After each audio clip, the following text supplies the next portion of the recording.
Ça va être impossible. C'est pas possible. Et surtout que ça, c'est pas très Walking Dead. Parce que les zombies ne parlent pas. Ah, il faut sous-titrer sinon. Ah oui, ils font.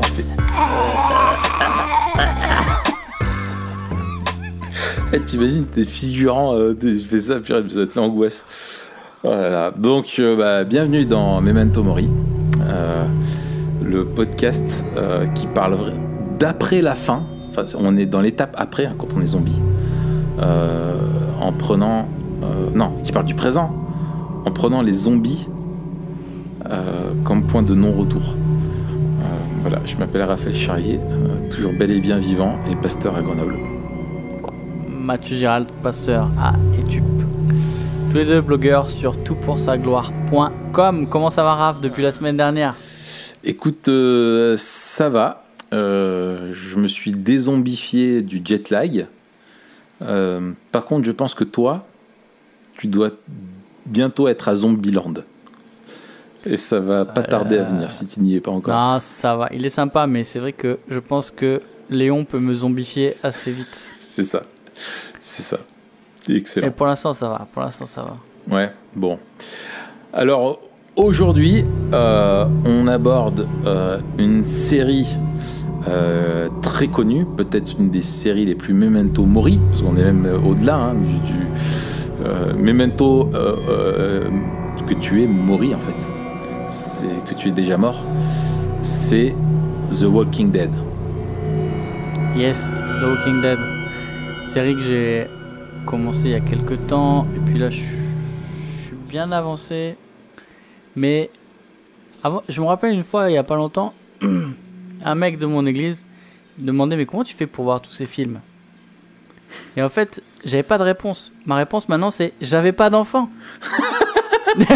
c'est ça mon gars.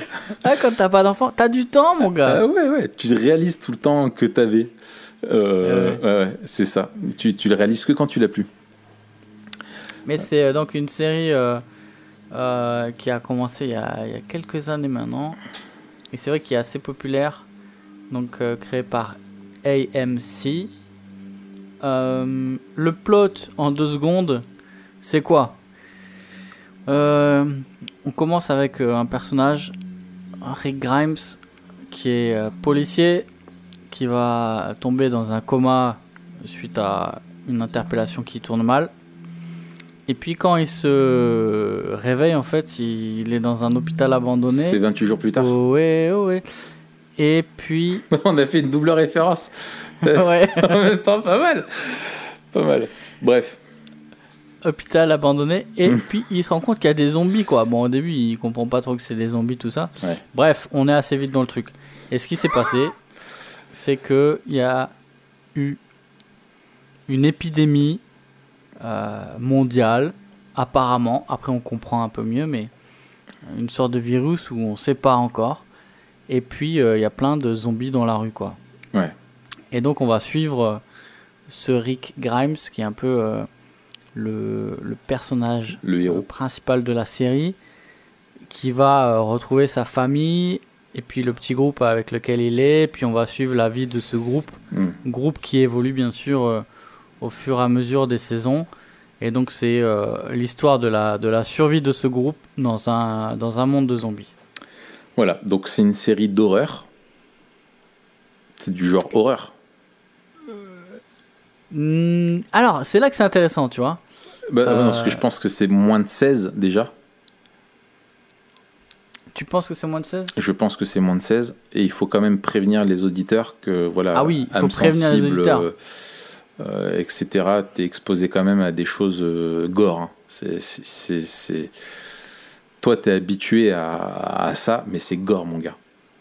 Oui, c'est gore. Alors, moi, tu vois, je trouve ça moins choquant que des trucs réalistes. Voir quelqu'un se faire manger par plein de zombies, c'est quand même gore. Voir les tripes à l'air et tout ça, tu vois, quand même, je pense que... Oui, bien sûr. Ça peut choquer. Ouais. Ça peut choquer. Si t'as peur du sang, regarde pas Walking Dead. Ouais. Si t'es en train de manger, ne regarde pas Walking Dead. Ouais, c'est ça. Mais tu vois, ça pose la question, en fait. Ne regarde pas Walking Dead. Mais c'est vrai qu'après... Non, on n'est pas tous sensibles Voilà, c'est ça. Il y a peu de même scènes chose. qui m'ont vraiment dérangé. Il y en a où je me suis dit, ouais, c'est chaud. Et en fait, les scènes qui dérangent, c'est pas quand. C'est pas par rapport aux zombies, c'est par rapport aux humains. Ouais. Et ça pose une question, en fait, qui est une des premières questions du film. C'est quoi le statut de la série? C'est quoi le statut des zombies? Comment Ouais. considérer les zombies? Quelle catégorie socio-professionnelle avec qui tu les ranges, quoi. C'est ça. Ouais. Mais et ça pose la question plus généralement de c'est quoi l'être humain? Exactement. Mais tu vois, assez vite, ils ont du mal à les catégoriser. Est-ce que c'est encore des êtres humains? Ouais. Est-ce que c'est Avec... grave de les tuer, tu vois? Est-ce que c'est mal, éthiquement? Et tu vois, dans la deuxième saison, alors, spoiler. Ouais, parce que moi, j'ai vu... Alors, j'avais commencé et j'avais arrêté parce que au bout d'un moment, ça m'a lassé. Et j'étais quand même un peu... Ouais, tu vois, le côté hyper gore pour du gore. J'avais l'impression, voilà, je me sentais pas super à l'aise de regarder ça. Ok. Mais tout de suite, je me suis dit, sur les questions que ça pose, c'est pour ça que j'ai dit tout de suite oui sur ta proposition. Parce que je me suis dit, oui, effectivement, les questions que ça pose sur ce qu'est l'humanité, ce qu'est l'homme, c'est très intéressant. Je trouve, j'ai du mal à expliquer ce délire avec les zombies. Oui. D'où il vient, je trouve je pense qu'il y a un côté psychanalytique, tu vois, dans notre façon de mettre toujours ça en scène, d'interroger. Et bref, et en tout cas, moi j'ai dû regarder, je crois, une saison. Okay. Peut-être 1 ou 2 épisodes de la deuxième, mais voilà, tu vois, je me suis arrêté. Parce que après, quand j'ai su aussi que pareil, moi, c'est quand je sais que ça va partir sur 20 saisons, je craque. Mais 2 enfants. Alors, on va spoiler. Moi, je vais spoiler. 2 enfants, tu vois, dans le truc. Ouais, 2 enfants. 2 enfants, c'est mort. Mais à la deuxième saison, donc si vous n'avez pas vu et que vous voulez voir, arrêtez. À la deuxième saison, le groupe arrive dans un endroit où il est accueilli par une famille. Et le père, donc qui va devenir aussi un personnage pendant quelques saisons, on apprend plus tard qu'il a gardé ses proches qui se sont zombifiés, tu vois. Pourquoi? Parce que pour lui, c'est encore des êtres humains. Et donc, il refusait de les tuer. D'accord. Et il y a quelques personnages comme ça qui reviennent de temps en temps, qui refusent de voir leurs proches, de tuer leurs proches. Et tu vois, il y a des zombies. Ouais. C'est ça. Il y a un gars qui veut pas tuer sa femme qui est devenue un zombie. Il y a un gars qui veut pas tuer sa fille qui est devenue un zombie. Et il les considère toujours en fait comme ce qu'ils étaient, en sachant qu'ils sont plus du tout qui ils étaient. C'est des bubs tout sentimentalistes et fragiles, quoi, dans un monde de zombies. C'est un peu ça. Ouais. Mais ça pose vraiment la question. La première question, c'est quoi l'être humain? À partir de quand on n'est plus humain? Et surtout, qu'est-ce qui fait qu'on est humain? Excellent. Et au niveau anthropologique, c'est super intéressant comme série, parce que ça pose la question de 2 sens. Le premier sens, le premier axe, c'est par rapport aux zombies. C'est genre, qu'est-ce que c'est d'être un humain quand tu parles plus, apparemment tu penses plus, quand tu fais que marcher et manger des gens. Effectivement. Quoi ressemble Vis ma vie de zombie. C'est ça. Mais aussi, qu'est-ce que c'est d'être un humain quand tu es de l'autre côté? C'est-à-dire, là encore, il y a 2 axes. quand tu es face aux zombies, tu veux dire? Quand tu es face aux zombies, ouais. Il y a plusieurs questions qui se posent. Pourquoi la vie vaut-elle le coup d'être vécue? Ouais. En gros, est-ce que survivre, c'est vivre? Et 2, qu'est-ce qui fait que je suis humain par rapport à la morale? Et là, il y a une question pas par rapport aux zombies, mais de pas devenir un monstre. Ouais. Et il y a une très grande question morale et que je trouve c'est assez fort dans la série. C'est est-ce qu'on continue à être des gens bons, comme dirait Guillaume? Ouais. Est-ce qu'on continue à être des gens bons alors qu'on fait des choses mal, par nécessité, par pragmatisme, par survie, tout en voulant se justifier de faire ces choses et en disant oui, mais on n'est quand même pas comme les autres. C'est ça. Est-ce que le code moral que tu avais avant cet apocalypse-là, une fois que tout part en live, est-ce qu'il a toujours un sens dans un monde où tu dois survivre et où tu dois faire des choses horribles pour survivre, quoi? Absolument. Et ça, c'est exemplifié à fond avec le personnage principal, donc Rick Grimes, qui était shérif. C'est le frère de Golden Grimes. C'est son cousin. Céréales. Ok.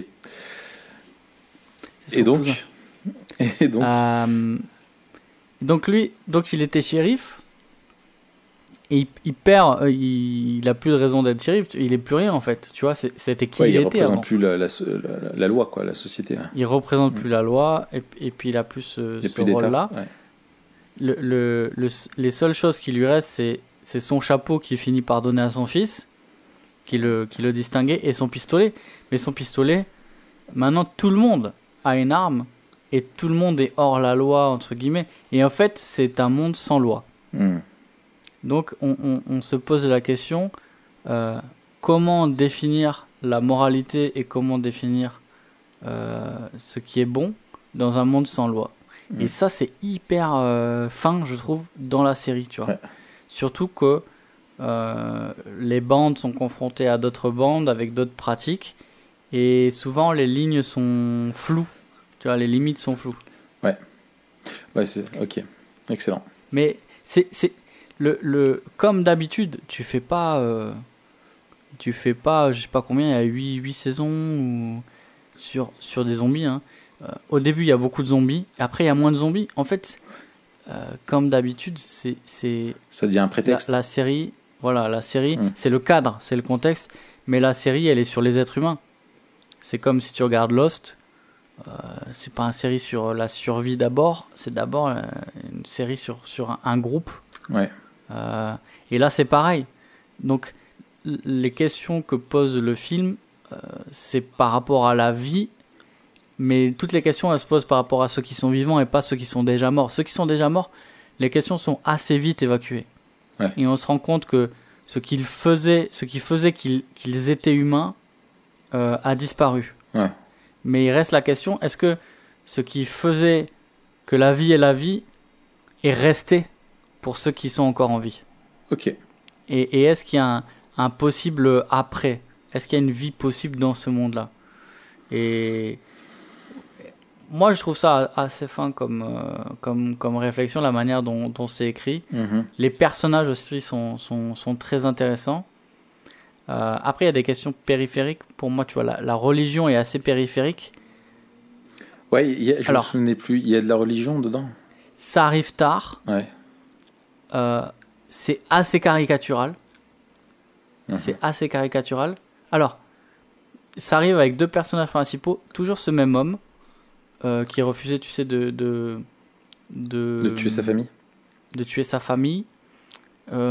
Qui lui est présenté comme quelqu'un de religieux et qui va garder une espèce de sagesse tout au long tout au long des saisons. Et après jusqu'à ce qu'il se fasse bouffer. C'est ça, non? Non, il se fait pas bouffer. Ah mince. Il se fait couper la tête. Effectivement, c'est très fin. Le mec qui te vante les trucs philosophiques, c'est en fait bim, mec, allez hop, next. Et mais tu vois, ça pose la question, à quoi ça sert d'être bon dans un monde mauvais? Tu vois, si à la fin tu vas te faire buter parce que t'es bon. Et c'est une vraie question, et c'est la question aussi de 1 Pierre, tu vois. Ouais. Dans un monde où tu te fais taper parce que t'es gentil, à quoi ça sert d'être gentil? Le mec, il a top bossé 1 et 2 Pierre. Ah, mais je suis dedans là. Cet épisode, il y a 1 Pierre, tu sais. Il y a 1 Pierre ou 2 Pierre. Tu vois. Attends, on vient de finir un Pierre la semaine dernière et là on attaque deux Pierre. Enfin Excellent. non, oui, bon, ce sera un peu différent pour Ouais, quand ouais. ce sera diffusé. Mais voilà, et puis après il y a un autre personnage qui est un prêtre en fait. Et là c'est assez intéressant et je trouve que les questions sont très intéressantes, elles sont assez mal traitées. C'est un peu caricatural. Ouais. Les questions sont très intéressantes parce que ce mec-là, je spoil encore, on apprend que il est rongé par le remords parce qu'il a refusé l'entrée de ses paroissiens dans l'église alors qu'ils étaient en train de taper et être entourés par les zombies et qu'ils se sont fait tous bouffer à l'extérieur pendant que lui il était tout seul à l'intérieur. Ok. Et donc le mec est rongé par le remords et il y a la question d'une espèce de pénitence ou de comment est-ce que Dieu va me pardonner, comment Dieu va me pardonner, mais c'est assez bizarre parce que c'est traité un peu plus comme un conflit psychologique interne et pas un rapport à Dieu. D'accord, ouais. On parle très très peu de Ouais. Dieu. On parle très très peu Peu de de Dieu. transcendance, quoi. Ouais, il n'y a pas de transcendance du tout. Et c'est ça en fait qui est, on en parlera plus tard, hein, c'est ça qui est profondément triste, c'est qu'il n'y a pas de rapport à la transcendance. Comme dans tous les survivalismes, il y a la foi, elle est dans ce que toi tu fais. Ouais. Et ce prêtre-là, après, je trouve que c'est assez intéressant, la question générale. Comment continuer à avoir la foi dans un monde où là, c'est même pas qu'il y a le mal, l'horreur, machin, tout, c'est n'importe quoi et ça correspond à aucune catégorie. Et c'est là où ça devient un peu une question, tu vois, ça devient un peu hypothétique. Mais ils auraient pu aller plus loin dans le traitement, dans ce traitement-là, tu vois. Et puis il y a des trucs un peu gros que j'ai trouvé un peu nuls. Tu vois, à un moment donné, l'autre personnage, là, je t'ai dit qu'il gardait un certain caractère moral. Ouais. Il disait, oui, Jésus nous avait parlé de la résurrection, mais je pensais pas que ça serait comme ça. Ah, ouais. En parlant des zombies, tu vois, donc D'accord. c'est nul. Ouais, ouais. Donc il y a très très peu Ouais, du de cynisme. rapport à la Ouais. transcendance. Mais du C'est cynisme. très cynique. Ouais. Et en même temps, tu vois, ça pose toutes les questions hyper memento mori de vision biblique du monde, Existentiel, ouais. de l'être humain, de son rapport à la vie, de la moralité, des rapports entre humains aussi. Ouais. Ce que souligne le truc que je t'ai envoyé, là, que je mettrai en lien aussi, Ouais. c'est la question du politique. Comment s'organisent La société, les rapports humains, comment s'organisent les rapports de hiérarchie entre humains Ouais. dans un groupe qui est constitué de personnes qui ne se connaissent pas. Ouais. Et donc ça questionne aussi la cohérence de la communauté et qu'est-ce qui fait qu'on est une communauté. Ouais. Est-ce que c'est juste qu'on survit ensemble et du coup quelles sont les modalités et qu'est-ce qu'on peut espérer de se vivre ensemble si tout ce qui nous unit c'est de ne pas mourir. Ouais. Et donc on voit que très souvent ça se développe. Mm. Et puis il y a plein de trucs qui sont assez intéressants comme c'est quoi les premiers trucs qu'ils font quand ils arrivent à un endroit, tu vois, et ils sont en mode mandat culturel. En fait, ils vont chercher à protéger la vie et à faire fructifier la terre, tu vois. Et en fait, dès que l'étape survie est passée, ils sont tout le temps à la recherche de la vie qui dépasse juste le fait de boire, de respirer. Ouais. Tu vois. Ouais, l'idée manger, c'est de reconstruire une société, d'arriver à plus que survivre, mais de rétablir la société humaine telle qu'on veut la vivre, quoi. C'est ça. Est-ce que toi, tu avais quelques réflexions Oui. Ouais, bon. On est vraiment dans, je trouve, quelque chose qui... Enfin, je rejoins tout ce que tu as dit. Et sur le fait que ça te montre un monde... Moi, je trouve même le traitement, tu vois, d'un point de vue visuel, etc., la pellicule, l'image, tu vois, là, ce côté... je trouve même je sais pas, j'ai l'impression qu'il y a beaucoup de jaune et de gris tu sais, dans les images. Et quand tu regardes la forêt, même tu vois, la nature, ils se retrouvent en fait très souvent dans la nature, à l'état un petit peu sauvage, parce qu'ils doivent fuir les villes où il y a donc plein de zombies. Mais là, quand tu regardes la nature, elle est elle-même, t'as l'impression grise, tu sais, les feuilles, tout est gris, sale, tu vois, comme s'il y avait une énorme couche de poussière dessus.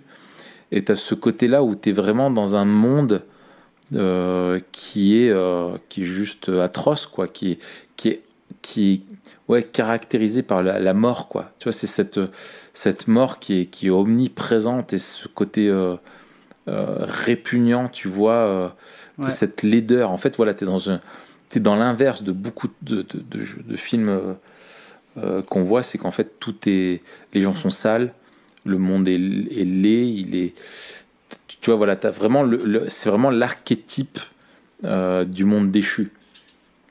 Oui. Tu vois, c'est Jeunesse 4. Pourriture. Voilà, c'est ça, il y a la corruption, 4. La pourriture. Voilà, t'as l'impression presque de sentir mauvais une fois que t'as vu que t'as vu ça. Donc ouais, c'est ça que je trouve intéressant. Je trouve aussi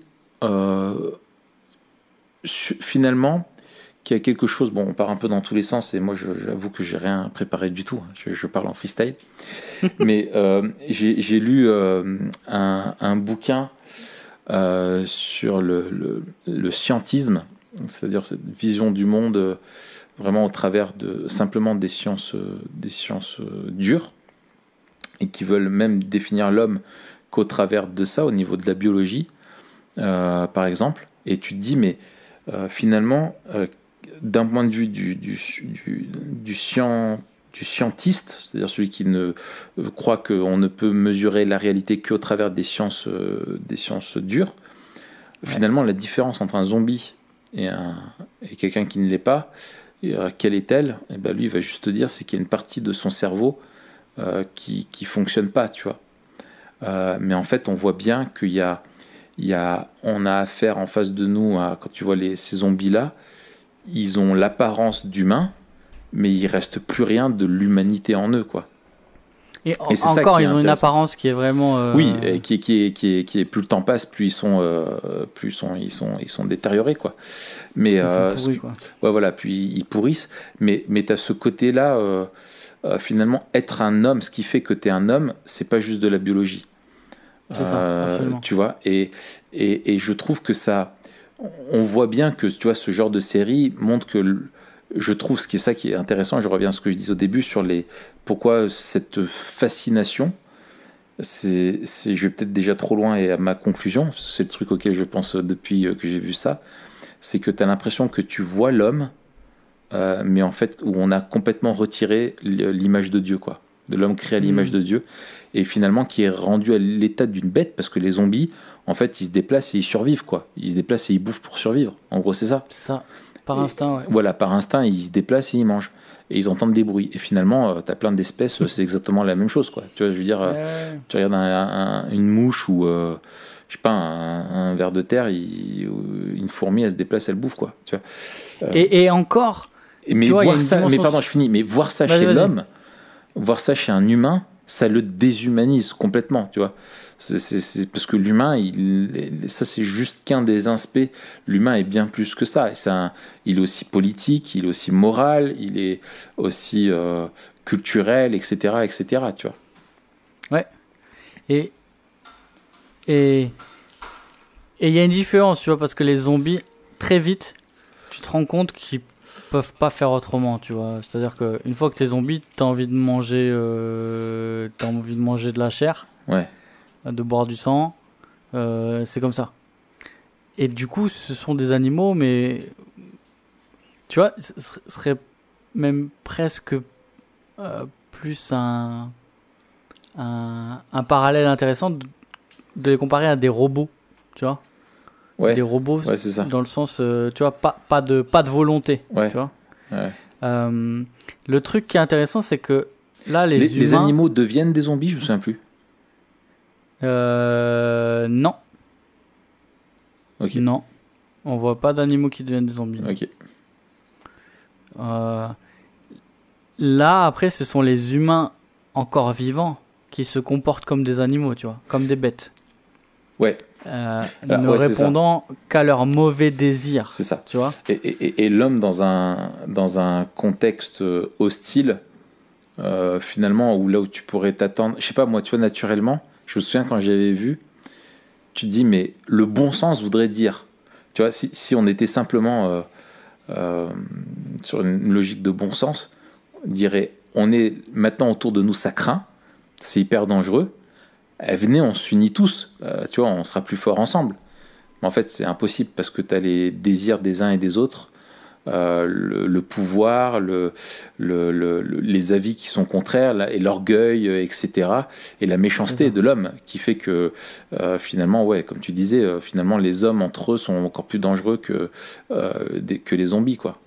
Et là, tu vois, je fais quelques petites captures d'écran là que. Je te partage quelques citations avant de passer peut-être à la deuxième question. Un gars à un moment donné il dit c'est un cauchemar et les cauchemars ont une fin. Et ça pose la question, tu vois, qu'est-ce qui mettra fin à ce cauchemar là, et on se rend compte tout le long qu'il n'y a qu'une chose qui met fin à leur cauchemar, c'est la mort. Et dans une perspective Memento Mori, on en reparlera tout à l'heure, mais c'est assez intéressant. Et je viens de retrouver la seule mention de transcendance, et c'est assez intéressant, c'est par rapport à l'art. On voit un gars, à un moment donné, dans une saison, qui a récupéré un tableau de maître, et qu'il a dans son bureau, posé sur des chaises, parce que ça sert à rien de le mettre sur le mur maintenant. Et il dit, l'art, ça n'a rien à voir avec la survie. L'art, ça a à voir avec la transcendance. Être plus que des animaux. S'élever. Tu vois, la seule mention de la transcendance dans la série pour l'instant, c'est par rapport à l'art, quoi. Donc c'est, encore une fois, l'humain qui s'élève par la culture ou par la création. Et puis il y a aussi des échos, ça va nous aider dans la deuxième partie, des échos un peu de l'Éden perdu, où les gens se rendent compte qu'ils retrouvent des choses qu'ils avaient perdues. Et là, tu vois, un couple où la fille, elle dit c'est juste super bien d'avoir ça, parce que ce n'est pas ce que c'était. Et c'est tout ce que ce sera. Elle a retrouvé quelque chose qu'elle avait perdu, et ça va la tenir, tu vois. Et là, elle parle de l'amour qu'il y a dans ce couple-là, quoi. D'accord. Et une autre femme, la plus cynique peut-être de la série, elle s'appelle Carole. Elle dit, je ne sais pas si je crois en Dieu ou pas. Mais je crois au diable. Ou au paradis. Mais si je vais en enfer, t'inquiète pas que je vais m'assurer que je tiens aussi longtemps que je peux. D'accord. Et peut-être la phrase la plus Memento Mori, et je termine avec ça. Un gars qui dit, dans une autre saison encore, un gars qui dit à une fille, comment tu peux juste vivre en sachant ce qu'est devenu le monde? Et elle dit, sois juste certain que tu as quelque chose qui vaut la peine de mourir, pour laquelle il vaut la peine de mourir. Ouais, excellent. Quelque chose qui dépasse c'est ça. l'état juste du monde, quoi. Ouais. Excellent. Il y a une autre citation que tu as oubliée, qui est intéressante. À un moment, tu as un zombie qui dit c'est saison 4, épisode 2. Ouais, attends, mais toi, t'as la VF? Oui, c'est la VF. Ouais, parce qu'en VO, c'est... Voilà. Excellent. Ouais, tu vois, et je trouve que je trouve que la VO apporte vraiment quelque chose. Je trouve que la VO apporte... Ça donne de la texture, hein, tu vois. D'ailleurs, comment on appelle ça? Ils font... Non, on appelle pas... C'est pas aboyer. Un grognement, je sais pas. Ouais, c'est pas un grognement, c'est encore autre chose. Un râle. Un râle morbide. Funeste râle. Ok, et ben écoute, alors bon, on l'a pas dit, mais en fait, on suit quelque peu, plus ou moins notre grille d'analyse. De très loin. Que vous aurez en lien. On a pris du temps pour essayer de comprendre un petit peu cet univers et ce qu'il nous dit. Et maintenant, si on allait plus loin, c'est-à-dire on va essayer de confronter, voir un petit peu quels sont les points de contact. En gros, qu'est-ce que ça nous rappelle dans l'histoire, dans la grande histoire, dans l'histoire de la rédemption, hein, quels sont les échos un petit peu de l'Éden, de la chute, de la rédemption qu'on trouve et de la gloire à venir qu'on trouve dans The Walking Dead, et quels sont les points de contraste, en fait, les éléments en fait, qui sont en contradiction ou qui contredisent ce que la vision du monde, elle, propose. Alors, peut-être on va commencer par l'Éden. Qu'est-ce qu'on voit de l'Éden? Qu'est-ce qui reste de l'Éden dans ce Walking Dead? Te dire bonne chance.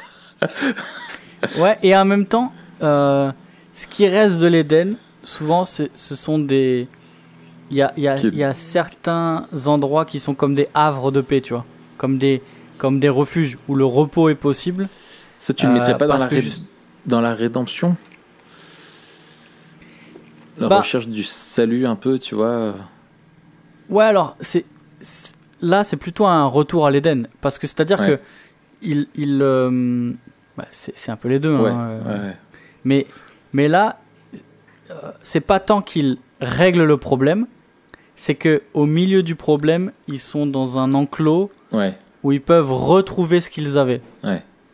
Donc, tu vois, c'est pas genre... C'est marrant dans le documentaire quand il dit il trouve un endroit pour être en sécurité dans ce nouveau monde, c'est une prison. Ouais. En fait, il se protège dans la prison, alors que dans l'ancien monde, toute la dimension politique, la prison, c'est l'inverse, quoi. Et dans la prison, parce qu'il est protégé, qu'est-ce qu'il fait? Il fait un potager. Il fait un potager. Ouais. Et il y a ce truc-là de survie. De survie, mais pas que, tu vois. Le premier truc qu'on fait, c'est qu'on va développer la culture, la culture de la terre, pour qu'elle produise des fruits. Et donc, tout n'est pas mort. La nature produit encore des choses bonnes. C'est la puissance de la vie. C'est ça. C'est la puissance biotique. Voilà. Donc ça rappelle l'Éden. J'ai dit aussi le rapport au mandat culturel que je viens de souligner, qui est de faire fructifier la terre et de faire plus que survivre. C'est de développer une vie agréable, aussi ensemble pour la communauté. Ça, c'est assez fort. La communauté, on se rend compte que c'est pas juste un moyen de survie, c'est pas juste un moyen pour une fin. C'est aussi que sans la communauté, la vie, c'est pas la vie, quoi. Ouais. Et on le voit aussi, ça c'est un gros contraste avec les zombies, c'est qu'ils se déplacent toujours en horde, mais ils sont pas conscients les uns des autres, tu vois. Et c'est pas parce qu'ils sont beaucoup que c'est une communauté. Exactement, ouais. Ça me rappelle quand j'étais à Washington, là que j'ai eu un jour de tourisme. Oh là là. J'étais seul. Ça, tu vas aussi nous le sortir. Oui, ça, tu vas y goûter, mon gars. J'ai fait ma journée de tourisme seul. Ouais. Parce que je suis arrivé juste un jour avant le truc.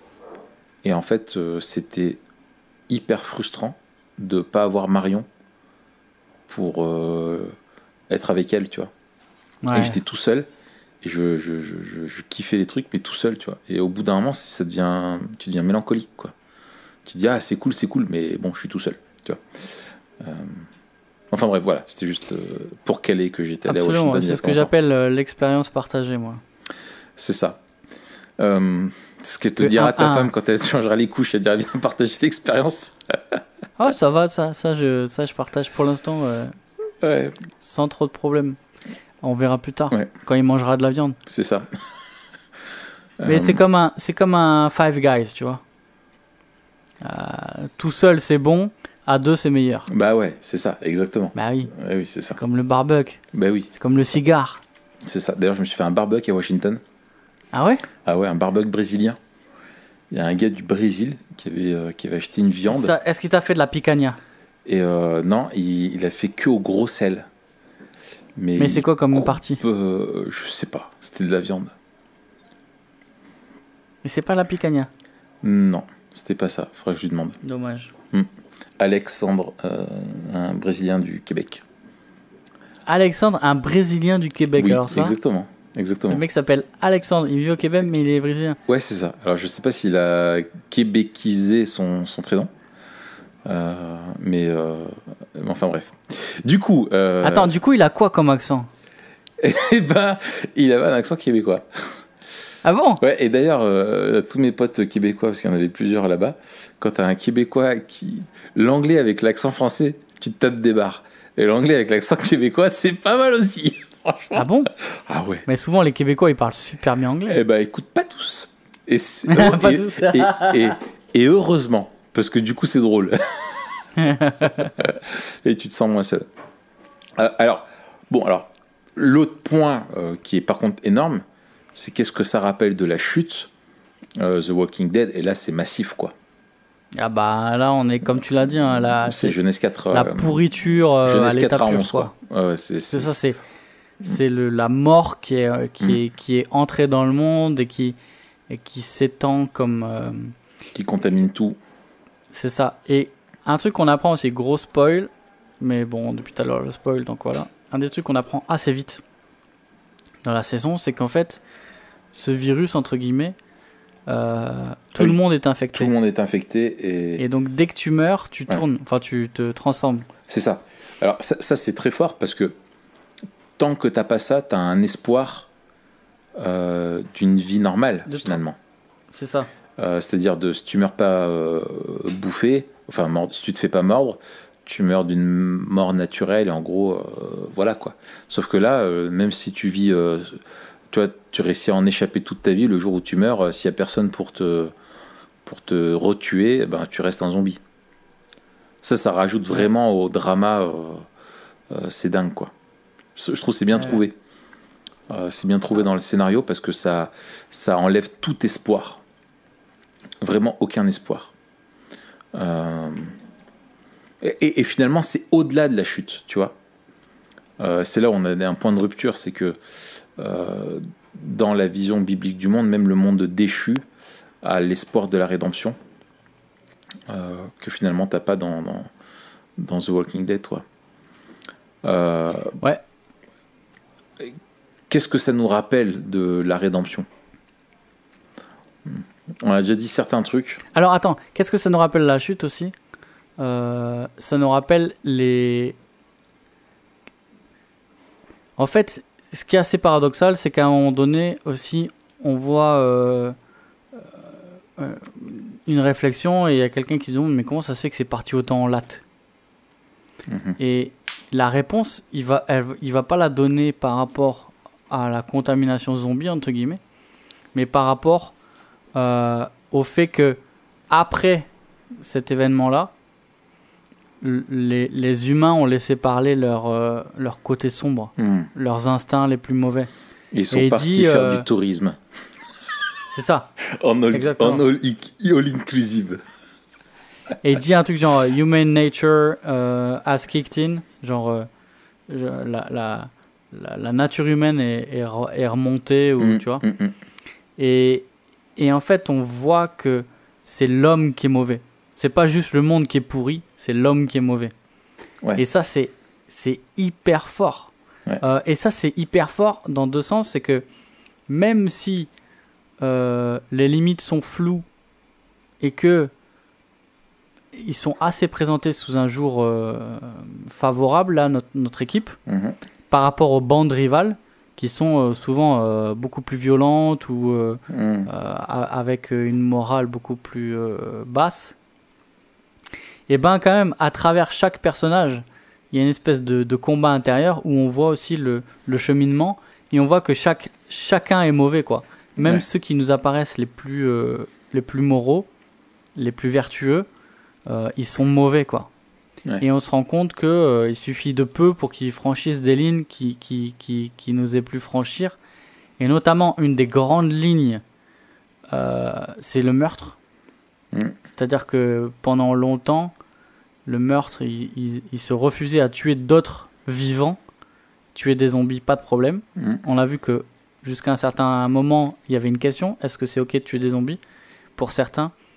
Et à partir d'un moment, est-ce que c'est ok de tuer des humains? Et une fois qu'ils ont commencé, c'est mort. Ouais.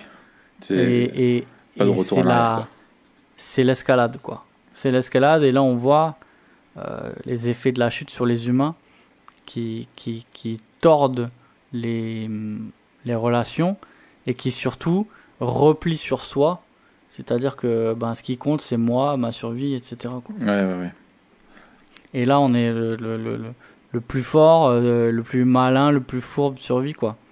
Ouais. Donc on a vraiment une vision. On verra ça dans le troisième. Ce que je trouve intéressant, c'est que si l'homme n'est pas changé, même si ça fait un espèce de reboot, tu vois, le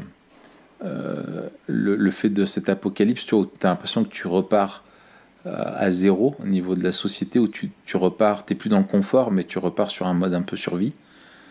Et que même là, tu vois, tu dis, finalement, ça pourrait être une opportunité de trouver un endroit sûr et de reconstruire une société et de se dire, on part sur des meilleures bases que la société précédente à laquelle on appartenait, mais qu'en fait, c'est pas possible parce que l'homme est le même, quoi.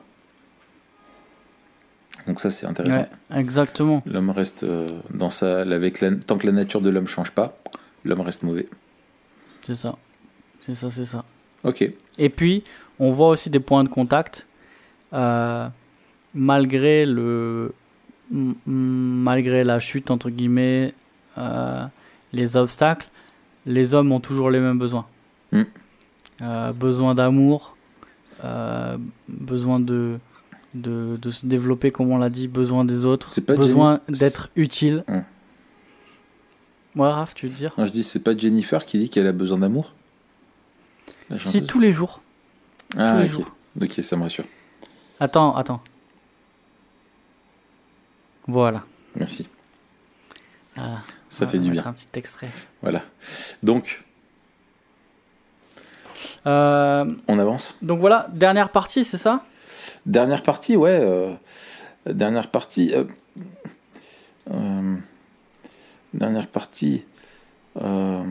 où, enfin, on n'a pas parlé des points de contraste avec la vision du monde. Alors les points de contraste, ils sont nombreux, ouais. Mais je pense que le plus intéressant dans notre schéma et puis pour Walking Dead, une fois qu'on a vu les différents points qui font la série, les grandes questions de la série, qu'est-ce que c'est être humain, qu'est-ce que c'est la vie humaine, qu'est-ce que c'est la moralité, qu'est-ce que c'est la transcendance, parce que il y a un grand silence, mais en creux il y a quand même des indices. Et c'est dans ces questions-là qu'on va chercher les points de contact et les points de contraste. Tu vois, même dans l'absence, prenons l'absence de transcendance, prenons la question de la transcendance. Il n'y a pas une absence totale de transcendance, on l'a dit, il y a 2 ou 3 personnages qui parlent de transcendance. Quelques fois, et encore une fois, pour moi, c'est une transcendance naturaliste. C'est-à-dire que la transcendance, elle est très souvent abordée, mais en fait, elle est abordée dans l'angle où c'est s'élever au-dessus de la survie. Et la vie normale devient transcendante. C'est-à-dire, avoir plus que de la nourriture pour chien à manger, ça devient quelque chose qui transcende le quotidien. Et tu vois, la transcendance, elle est abordée sur ce point-là. C'est-à-dire que quand on est réduit à vivre comme des bêtes, l'expérience de la transcendance se fait par le matériel. Ou philosophique. Genre rester humaniste et donc vivre pour des idéaux moraux ou des choses comme ça. Excellent. Dans un monde qui est absolument qui est devenu un monde simplement de la survie, quoi. Aller au-delà de la survie. Un des personnages, il s'appelle Morgan, qui est assez intéressant. Est-ce que c'est un homme libre? Morgan? Ouais. Il est libre maintenant, ouais. D'accord. C'est le Freeman. Vas-y, continue. Continue. Non, mais je laissais un peu le temps pour l'intro du Freeman avec le son de sabre, là. Ah, ouais, ok. Le tching. Appelez la garde. Ce mec-là, il va rencontrer un autre gars c'est comme s'il lui enseignait un peu la voix, tu vois. Et il va lui apprendre l'aïkido. D'ailleurs, il donne un sens tout pété à l'aïkido, ça veut pas dire ça, tu vois, mais lui dit ça veut dire ne pas tuer. Et puis, il part le gars qui l'a accueilli part du principe que personne n'est trop loin pour revenir, tu vois. Et c'est un gars qui travaille avec des tueurs en série, blablabla. Okay. Et ce gars va lui apprendre que toute vie humaine est précieuse. Toute vie humaine compte. Et à partir de ce moment-là, il va le convertir, entre guillemets, et l'autre va se résigner à ne plus tuer. Et ça pose la question, comment on peut vivre un idéal moral élevé dans un monde comme ça, moral. Ouais. Tout pété, tu vois. Et puis, il va aborder la question de la transcendance par la philosophie des arts martiaux, entre guillemets, tu vois. Une certaine maîtrise de soi, un certain idéal par lequel il va vivre, il va traiter les autres, etc. Donc, si tu veux, la transcendance, elle est abordée d'autres manières. Et c'est là où on va... nous, on va pouvoir distinguer les points de contact, soulever que la vie sans transcendance est impossible, mais qu'il y a quelque chose... Il y a quelque chose qui est pas réaliste pour moi dans le film, c'est l'absence de religion. Ouais. Tu vois, il y a très très peu pour l'instant de référence à la religion ou de superstition. Et pour moi, ça, c'est pas du tout réaliste. Tu vois. Ouais, même tu pourrais avoir une... Ouais, en plus, ils pourraient s'en servir d'un truc comme ça comme levier pour pourrir la religion, tu vois. Ouais, alors ils le font vite fait ici et là. Tu vois. Je trouve que dans les points de contraste avec la vision biblique du monde, c'est que, on y reviendra peut-être après, c'est que malgré l'horreur du monde tel qu'il est présenté dans The Walking Dead, la réalité biblique est encore, elle, plus grave que celle de Walking Dead quant à l'état de l'homme et de sa condition sans Dieu. Mais en même temps, dans The Walking Dead, finalement, la rédemption et la gloire à venir, enfin, t'as aucune... Enfin, tu connais mieux que moi, mais de ce que j'en comprends, il n'y a aucune porte, t'as aucun espoir. Soit ils vont arriver à survivre de saison en saison et à toujours survivre jusqu'à ce qu'ils meurent et qu'ils se transforment en zombies, soit ils meurent rapidement et ils se transforment en zombies, quoi. Tu vois, finalement, il y a aucun espoir d'en réchapper, sauf si en fait ils te font une fin à la Lost ou un truc où en fait c'est un mauvais rêve, tu vois. Tu vois ce que je veux dire ? C'est ça. Et c'est ce qu'il dit, tu vois, quand il dit c'est un cauchemar et les cauchemars ont une fin. Bah non. Et quand on parle de perdition éternelle, quand on parle de peines éternelles, c'est un cauchemar sans fin. Et même cette image de la tourmente et de l'angoisse, elle est utilisée. Hein. Les cris, les grincements de dents, c'est ça.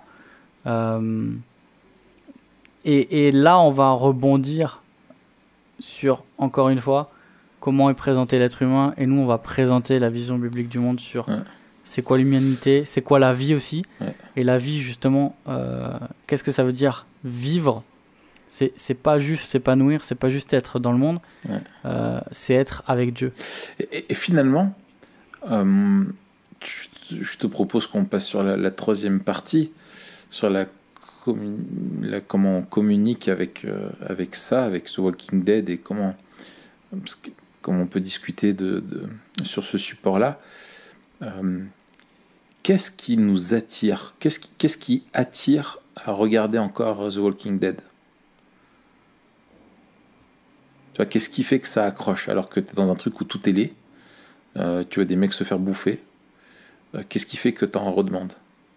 Ouais, je pense qu'il y a un attrait primaire un peu pour le survival en général. Ouais, c'est ce que je dirais aussi. C'est ça plus que le zombie. Le côté aventure, ça reste une aventure, quoi. C'est ça. Ouais. Le côté zombie, franchement, tu t'y fais assez vite. Tu vois, au bout d'un moment, toi, tu regardes. Enfin, moi, je regarde, tu vois, lui, il est pas très bien maquillé, tu vois. Ouais. Après, il y a des trucs marrants, même. Enfin, il y a des trucs qui sont pas du tout marrants, tu vois, mais. Ouais. Franchement, les trucs qui font peur, encore une fois, c'est pas les zombies, c'est les êtres humains et ce qu'ils font. Hein. Ouais. Mais je pense qu'il y a un truc fondamental de la survie et de dire comment on vit quand on n'a rien, tu vois. Comment on vit Ouais, c'est ça. Et il y a un truc où, pour les générations, en fait, ça fait rire personne la survie quand tu l'as vécu, tu vois. Ouais.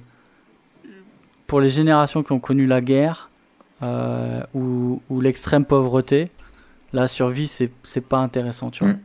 Et il y a un truc où on comble, un truc qu'on n'a pas manqué, c'est le manque, tu vois. Le manque et la privation. Ouais. Et je pense qu'il y a ce truc-là dans la survie Ouais.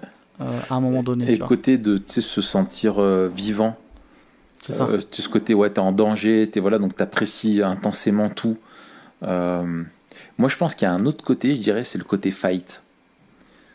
Je sais pas, tu vois, où en plus c'est facile. Tu vois, ils sont en mode, ils vont à 2 à l'heure, c'est dangereux, mais en même temps, voilà, et tu peux t'enchaîner des combos d'un zombie à l'autre. Il y a un côté, je pense quand même, ils doivent se taper des kiffs, les mecs. C'est ça. Après, il y a, suivant les films et tout, il y a des zombies deux fois qui courent vite. Hein. Ouais, non, mais je te parle de The Walking Dead, tu vois. The Walking Dead, ouais. La meuf au katana. Après, il y a là. des fois des espèces de Mon gars, vagues de le zombies qui sont katana. flippantes. Hein. Au katana. Oui, la femme avec le katana, c'est pas mal. Ah là, franchement, katana et M16 sur le dos, gros kiff. Bon, ouais, bref. il y a un côté bourrin, quoi. Ouais, il y a un côté bourrin, oui, c'est ça. C'est parce qu'il y a quand même pas mal de scènes de combat et on aime les scènes de combat, quoi. C'est ça. Ouais. Comment. Ouais, enfin. Moi, tu vois, sur The Walking Dead, ce que je trouve, c'est que justement, effectivement, toute la dimension spirituelle, transcendantale est absente. Moi, ce que je trouve, et ce que je disais déjà tout à l'heure sur la question de la vision biblique du monde, qui finalement nous révèle quelque chose qui est encore pire que de The Walking Dead, c'est sur la dimension de notre état spirituel devant Dieu, de notre condition d'humanité déchue. C'est que on est, en fait, on est des morts vivants d'une certaine manière. C'est que on est on est morts spirituellement devant Dieu. Et c'est bien sûr Éphésiens chapitre 2. C'est qu'on est mort, on est esclave, on est otage de notre monde, de sa condition, etc. Et finalement, ce que l'on voit, cette réalité cinématographique qui est finalement une illustration d'une réalité spirituelle de notre état devant Dieu, c'est qu'à cause de notre péché, on est complètement, voilà, non seulement aliéné, mais également rendu à la servitude d'un état, d'une mort spirituelle, et qu'on a finalement définitivement besoin de ce miracle, de la grâce de Dieu et de la nouvelle naissance, et on a besoin que Dieu nous transforme, nous rachète. Et que dans la même finalement, qu'on est dans un monde en dehors d'une vision biblique du monde. Finalement, Walking Dead dit quelque chose d'assez vrai, c'est qu'il n'y a pas d'espoir, quoi. Exactement. Tu vois, et que t'as beau creuser, finalement, ouais, où est l'espoir, tu mets des sparadraps dessus et tu t'en contentes, tu vois. Tu vois, sur ton désespoir, tu mets des sparadraps dessus et tu t'évites de le regarder. Mais finalement, l'humanité sans Dieu, on est dans un monde qui est The Walking Dead. Et moi, je l'avais utilisé, The Walking Dead, dans une prédication à un camp de jeunes. À l'époque, ça venait de sortir. Vraiment, on en parlait beaucoup à fond. Et j'avais fait, donc, sur The Walking Dead, j'avais fait la description, tu sais, dans Éphésiens, versets 1 à 4, où en fait, j'avais dit, bah, j'avais appelé ça The Walking Dead, quoi. Et 1 à 3. 1 à 3, ouais, voilà. Oui. Et t'as entamé un thème aussi qui me semble assez important, c'est celui de l'espérance, justement. Déjà, qu'est-ce qu'il y a à espérer de cette vie? Et qu'est-ce que c'est vivre aujourd'hui? Et qu'est-ce qu'il y a à espérer après? Et comme tu disais, c'est quoi leur seul espoir dans un monde qui est complètement perdu, tordu, pourri, où tout le monde veut te buter, où tu dors jamais que sur une oreille, etc. Et ensuite, et après, tu vois. C'est ça. Qu'est-ce qu'on peut espérer? Et est-ce qu'on espère juste que ça s'améliore dans cette vie-là? Et en fait, toute la série, c'est qu'ils attendent d'être à un endroit qui sera suffisamment sûr pour pouvoir retourner à leur vie d'avant, ou un semblant, quoi, un truc qui se rapproche le plus. Et qui reste très précaire. Ils vont jamais retrouver ça.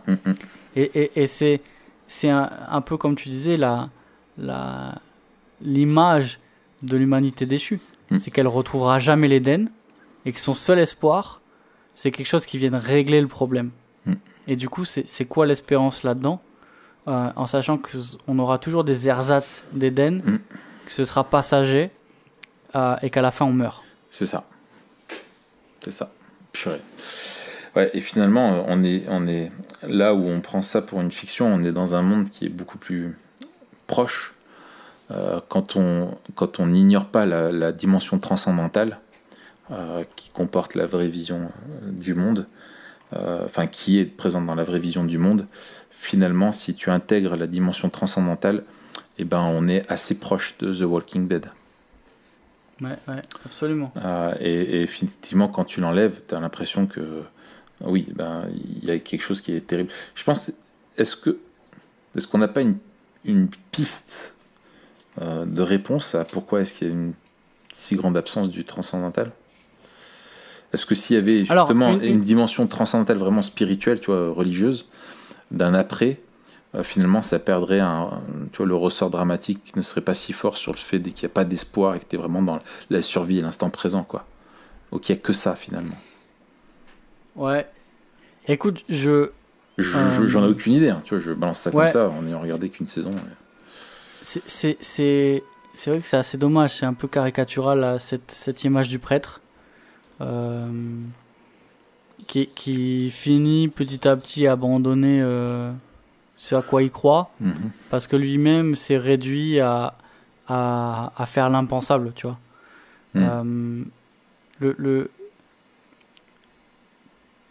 Peut-être c'est juste un problème d'écriture, mais en tout cas ça pose la question tout au long du truc, c'est comment tu peux continuer à croire que Dieu existe dans ce monde-là. Ouais. Parce que là, on est dans la déchéance totale, un truc de malade, c'est-à-dire il y a plus de traces de bonté, c'est-à-dire tout le monde est tourné tout le monde s'est transformé en zombie, et les humains qui restent, ils veulent tous te buter, et c'est la misère partout. Qui veulent te buter, les autres te bouffer. Sérieux, c'est ça. Et où est Dieu là-dedans, tu vois? Et ça pose la question d'une théodicée. Et encore une fois, c'est hypothétique, mais je trouve que ça crée la question où est Dieu au milieu du mal, de manière beaucoup plus pressante et beaucoup plus forte, parce qu'encore une fois, c'est une image de la corruption qui est beaucoup plus forte et grande. Et, comme tu le disais, peut-être que ça nous aide à voir le monde plus tel qu'il est, corrompu. Peut-être qu'on idéalise souvent. Tout à fait. Excellent. Qu'est-ce que tu voudrais rajouter? Je m'en file. Non. Pas ça. À la semaine prochaine, et n'oubliez pas de... Et comme ça, on vous offre un... Voilà. Allez, Raph. Allez, Matt. Tout à fait. Aussi. Non, ça va être super lourd. Allez, ciao, Matt. À la semaine prochaine. On parle de quoi la semaine prochaine? Oui, à la semaine prochaine. D'accord. Allez, à la semaine prochaine.